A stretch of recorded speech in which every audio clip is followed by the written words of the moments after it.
to another edition of Northern Heat for this week. My name is Bob Lennon, President of Thermalwood Canada and host for the show. Today, our special guest, Rita Willett. Rita, welcome to the show. Thank you, Bob. It's been a long time. You know, we worked I together a long know. time ago, and here we are, finally getting a chance to meet up again after years of working together at Brunswick Mines. So it's good to see you. Thank you. So Same. I hear that both of us have done things after Brunswick Mines and retired, and you've got involved in saving a lot of our little furry friends out there. So why don't you tell us a little bit about Charlie's Cat Rescue and how that started and what it's all about? Well, in December 2018, I was involved in helping a cat that was outside freezing. And at that point, I realized that there wasn't a whole lot of services available to people that had this problem with cats outside the city limits.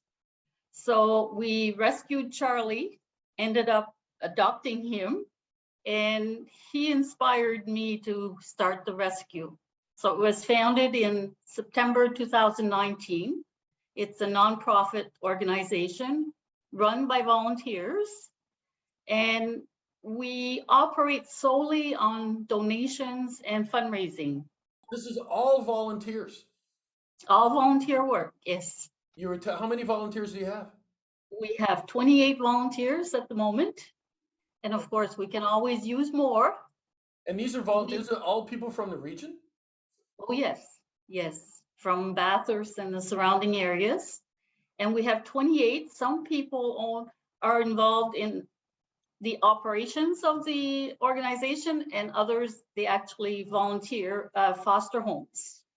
So that's an interesting part about foster homes because, you know, we have the SPCA that's set up in the city limits, Yes, but they have a physical building. You don't have a building. You have foster homes for the kittens and the cats. that's correct. Yes.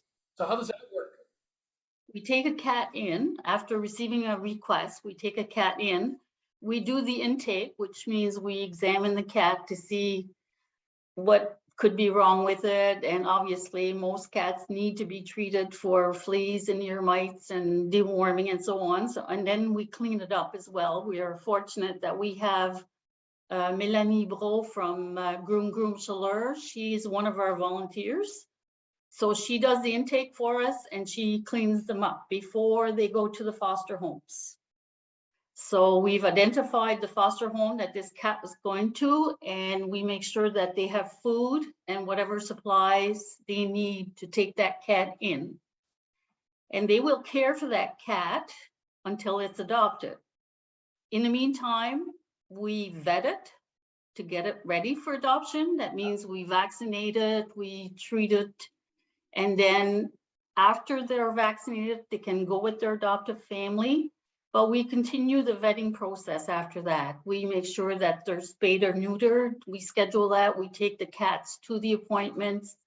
And once that's finalized, then the cat is officially adopted by that family. So how long will the cat stay in a foster home?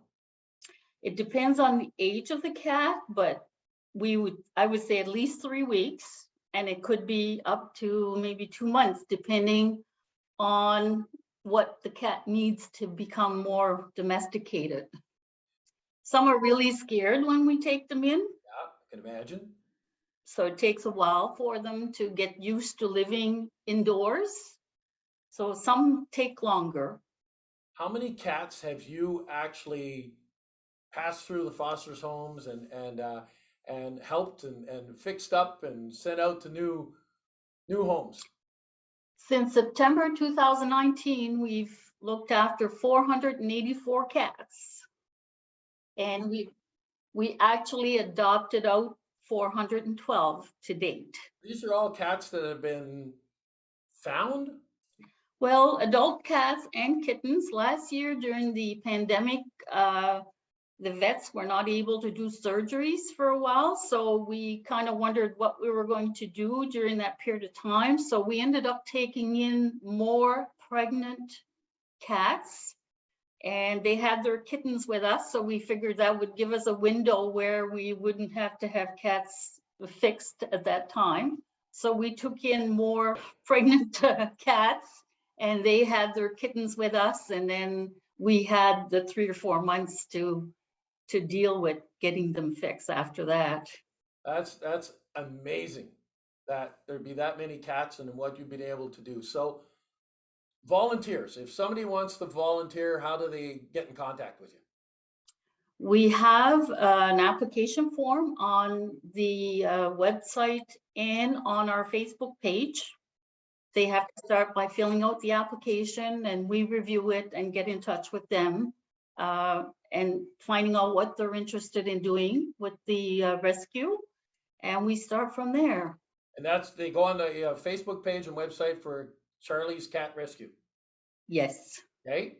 And people like this, all the work that you do and the neutering and the work that's done around there. Yes, you have volunteers, but there's still expenses to this because you mentioned food and stuff. So you need money to do this. So if anybody wants to donate money, how do they? Same way. They can go, yes, to the Facebook page or the website. We have our email address, and normally people will send e-transfers to Charlie's Cat Rescue. So, if I may ask, what kind of a budget do you have in a year for this? Well, we're doing totals, and we're probably about 100,000.